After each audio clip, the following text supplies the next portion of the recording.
Shalom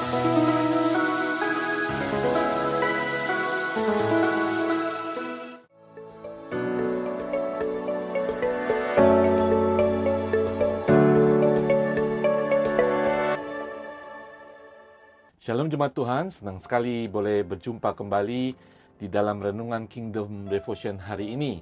Minggu lalu dari Kitab Roma kita membahas bagaimana murka Allah atas kefasikan manusia.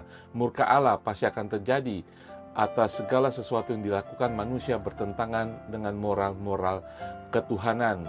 Haleluya, saudara sekalian, hari ini kita akan melihat bagaimana firman Tuhan Rasul Paulus menjelaskan kebobrokan daripada moral manusia pada waktu itu, pada zaman abad-abad awal. Kebobrokan, kemunduran ketika ada berita Injil, ketika ada berita keselamatan, mereka tidak menerimanya. Mereka melakukan apa yang mereka anggap baik. Mereka melakukan kebebasan, keinginan hati nurani mereka, keinginan daging mereka. Dan itu bertentangan dengan Allah, karena Allah punya standar, Allah punya kebenaran, dan Allah menawarkan firman Tuhan untuk menyelamatkan mereka. Orang-orang yang melakukan segala sesuatu jauh dari moral ilahi. Nah, kita lihat firman Tuhan hari ini di dalam Roma pertama. Ayat 24 mengatakan, karena itu Allah menyerahkan mereka kepada keinginan hati mereka akan kecemaran, sehingga mereka saling mencemarkan tubuh mereka, sebab mereka menggantikan kebenaran Allah dengan dusta dan memuja dan menyembah makhluk dengan melupakan penciptanya yang harus dipuji selama-lamanya. Amin. Karena itu Allah menyerahkan mereka kepada hawa nafsu yang memalukan, sebab istri-istri mereka menggantikan persetubuhan yang wajar dengan yang tak wajar. Demikian juga suami-suami meninggalkan persetubuhan yang wajar dengan istri mereka dan menyala-nyala dalam birahi mereka seorang terhadap yang lain, sehingga mereka melakukan kemesuman laki-laki dengan laki-laki.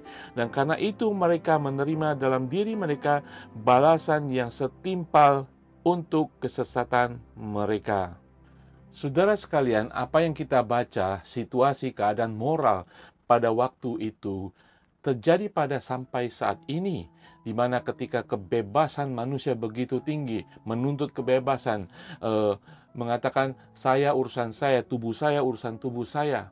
Dan kita melihat bahwa moral manusia semakin memudar.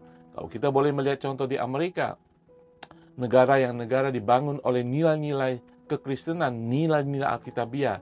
Ketika mereka sudah meninggalkan nilai kebenaran itu, kebobrokan terjadi. Generasi berikutnya begitu bebasnya, sehingga mereka bisa mengatasnamakan seperti diri mereka Tuhan. Saya bisa melakukan seturut kehendak saya. Saya bisa mengubah citra ilahi penciptaan saya sesuka saya. Saya terlahir laki-laki bisa menjadi wanita, wanita menjadi laki-laki. Dan kita melihat apa yang terjadi di dalam gereja mula-mula ketika kitab Roma ini ditulis terjadi kembali sampai saat ini. Kenapa saudara?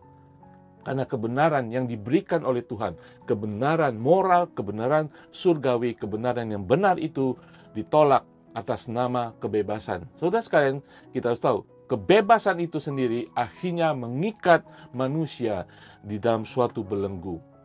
Ayat ini berbicara tentang hubungan perempuan dengan perempuan, hubungan laki-laki dengan laki-laki. Dan kita tahu sampai hari ini kebebasan itu, nilai moral itu sudah jatuh, sudah semakin jauh, semakin bobrok. Ini berbicara kepada manusia yang belum diselamatkan, juga berbicara kepada kita yang sudah diselamatkan. Saudara, ada kasih karunia, ada kuasa dalam kehidupan kita. Kita jangan terseret dengan dunia sehingga kita merubah cara pikir kita, nilai moral ilahi.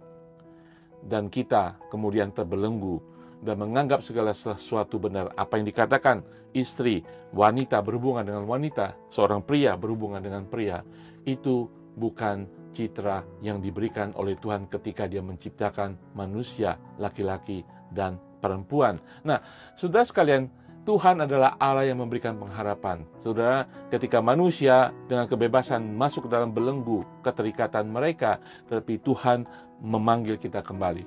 Dalam Injil Yohanes pasal ke-14 ayat ke-6 mengatakan, kata Yesus kepadanya, akulah jalan dan kebenaran dan hidup. Tidak ada seorang pun yang datang kepada Bapa kalau tidak melalui aku.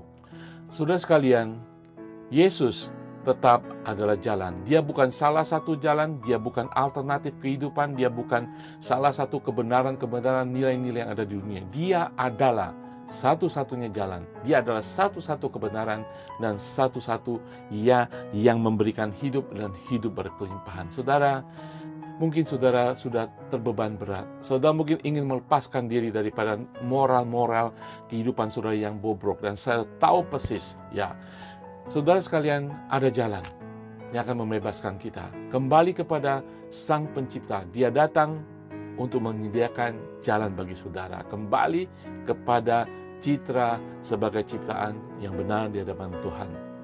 Tidak ada yang terlambat. Setiap kita, orang yang belum percaya, orang yang sudah percaya, kita tahu ada jalan itu di melalui Yesus yang akan membenarkan saudara dan saudara akan hidup dalam kebenaran sehingga saudara memiliki hidup yang berarti, hidup yang berkelimpahan. Mari kita berdoa.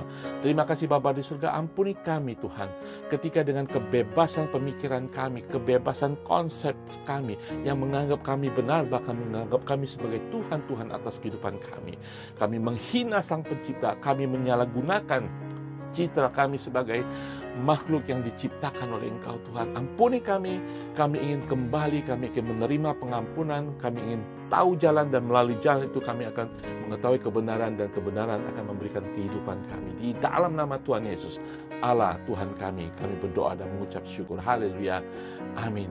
Tuhan Yesus memberkati semua.